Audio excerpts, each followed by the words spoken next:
السلام علیکم ورحمت الله وبرکاته.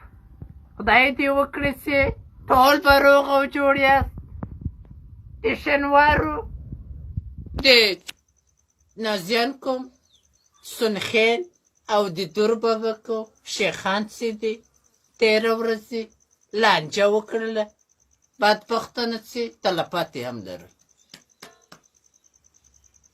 شیخان چې دی هېڅ تاریخ نه لري، تاریخ له هندوستانه راغلی. نه یې منم، هېڅکله شیخ نه منم، ځکه چې څه حق لري، څه شراکت راسره لري. 6,000 کسه یې 45,000 کسان دي سنخیل. داسې تاریخ د هندوانو نه دی، د موږ نیکونو او سنخیل په کوتکونو مسلمانان کړي یاست.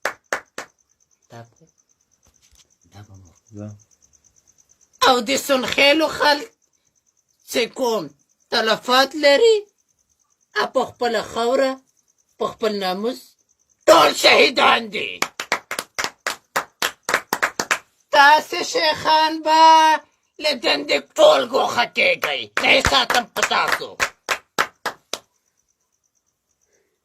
یو انچه ځمکه هم تاسې ته نوره نه درکوو، ولې چې تاسې د سولې او د خبرو د اترو له لارې خبره حل نه کړه. خبره مو ځوانان شهیدان کړل، د جدي ګواښ سره به مخ شئ. د شینوارو نه مې په اخر کې دا پیغام دی چې ټول اتفاق او اتحاد شي. دې نه د تېر شي چې نن ته مړ کړئ، سبا زه مړ کړئ.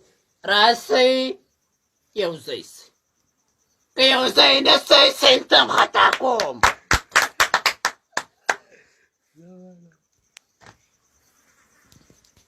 صدر صاحب کرونا ټول جدي ونیسئ، که ویې نه نیسئ تاسې به ونیسئ.